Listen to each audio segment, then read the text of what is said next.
Hello guys, Dr. Pitanger there, and today I am actually so excited because we finally got our first Liberator waifu in Arknights, and it's a 6-star. It's Leizi Alter. The info about her kits dropped overnight, and again we're gonna discuss about their potential in IS. So little disclaimer, I think Leizi is being released for the first part of the new IS event, so of course the meta is probably gonna drastically change from IS-5 to IS-6, so we're only gonna discuss about her potential in IS-2, 3, 4 and 5, and yeah, that's about it. Oh yeah, and before that there's this guy that nobody cares about.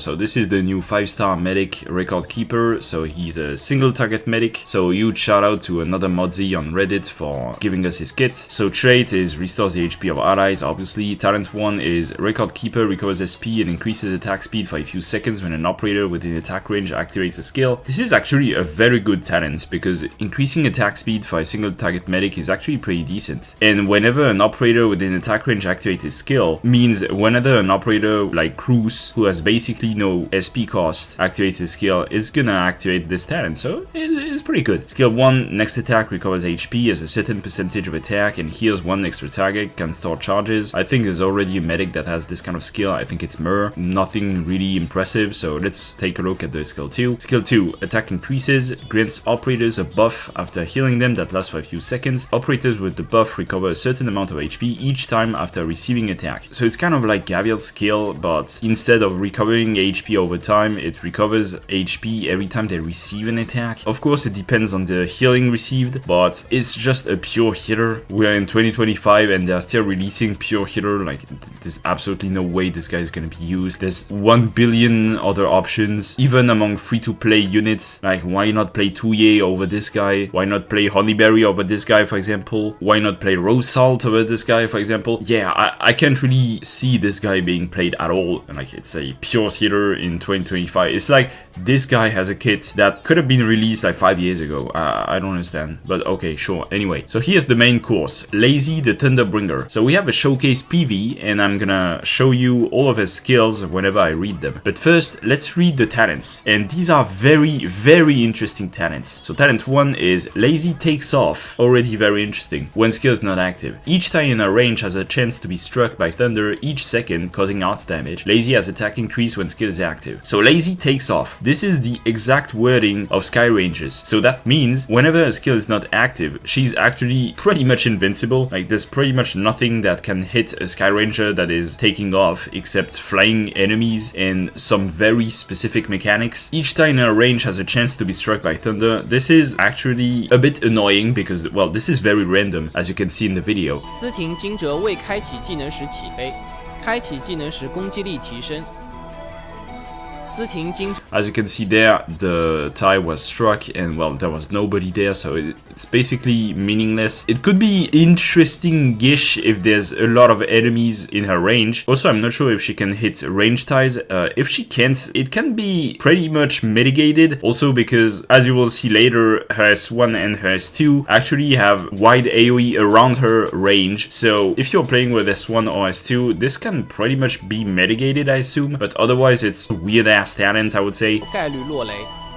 Also, even with this, you can see that the damage is really not that high. Like, this is a yellow Originum slug, and this is the damage she dealt. Like, yeah, I'm not sure about this. This seems like a pretty useless talent. I feel like the taking off part is probably the most interesting one about this talent. Also, Leizi has attack increase when skill is active. I mean, more attack, sure. Of course, the causing arts damage can be interesting in some situations, I would say, but usually Liberators have so much attack that causing arts damage is not really an issue. As you can see, Muinar only deals physical damage and some true damage, but the bulk of his damage is not the true damage, it's very much the physical damage, but he deals so much physical damage that sometimes it feels like he's doing arts damage. So I assume this will be pretty much the case with Leizi. Let's skip to talent 2, and the talent 2 is very powerful. When skill is activated, strike all ties in range with thunder once, dealing arts damage and short frightened to targets on them. So the short frighten is actually very powerful, but the when skill is activated part is even more powerful, I would say, because you will see the S1, but the S1 is a skill that has charges, and so I assume the SP cost is gonna be pretty low, and so this talent is gonna proc every time she activates her S1. So this was her S1. Let's watch it again.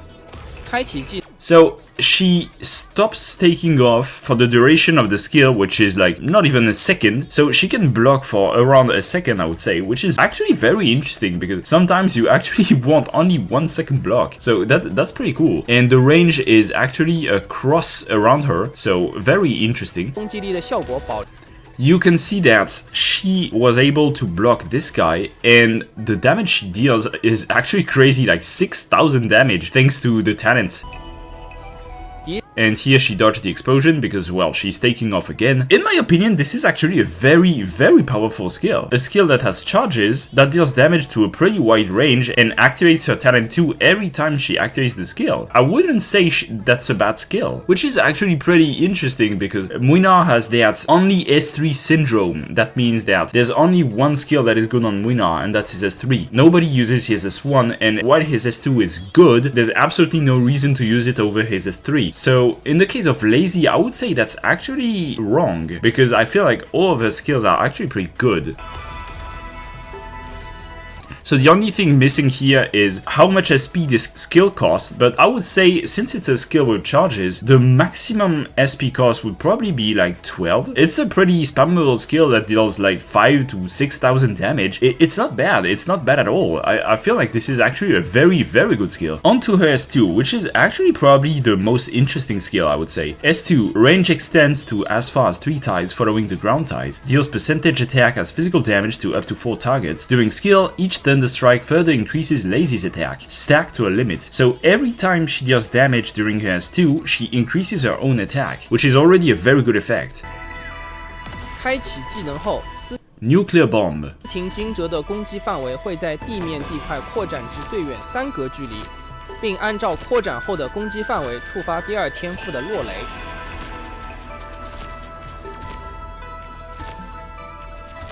技能期间，斯廷惊蛰攻击4个目标，并且第一。 So you can see the damage range from 2,300 to 3,000, well, because the robots have a very high defense. So 3,000 against a target that has basically no defense, which is Dorothy, is actually pretty impressive. 3,000 per attack. And have you seen this range? The range extends to 3 tiles around her, so that's a very, very high range. It basically covers like half of the map. And she deals 3,000 AoE damage every time she strikes. This is so powerful. It's not as powerful as Muina, but the range is twice as Muina's. And also, I don't think there's a limit to how many targets she can hit, unlike Muina, who can only hit 5 targets, which admittedly doesn't matter in most cases, but still. Also, since her range increases, the thunder can now hit in her new range, which is very wide. And finally, her S3, which is, in my opinion, a bit less impressive than S2, oddly enough. Range increases, attack interval greatly increases, deals percentage attack as AoE physical damage to the target. Thunder currents will travel 3 tiles from the target's position to 4 directions. The current will bounce back when hitting on high tiles or Leizi. I feel like this is the first time we've had such a mechanic. Enemies on the tiles with the currents receive arts damage based on Leizi's attack every 0.6 seconds and has chance to be inflicted with Frighten. So you would think that the chance to be inflicted with Frighten is a bit redundant with the Talent 2, but it's actually not the case because Talent 2 only says that when skill is activated, enemies will be inflicted with Frighten, while in this case, it's during the whole duration of S3. So that means that as long as the skill is active, she will inflict Frighten on the targets. So you can see that the range is very, very short compared to S2. I'm not saying that it's a short range, quote unquote. This is good, like there's nothing wrong with this. But I feel like the S2's range is much better than this. 开启技能后，斯廷惊蛰每次攻击会在敌人所在地块产生4道电流。电流分 So you would think that the damage is not that impressive. This is 3,600 damage. However, keep in mind this is a Major Colossus, so it actually has 700 defense. So this is actually 4,300 damage. And the Colossus is also taking arts damage over time. 分别朝上下左右4个方向流。 And you can see that she inflicts Frighten during the whole duration of the skill, pretty much. 碰到高台或斯廷惊蛰自身会反弹。 每隔一段时间，电流会对自身所在地块的所有敌人造成1次伤害，并且有概率造成战。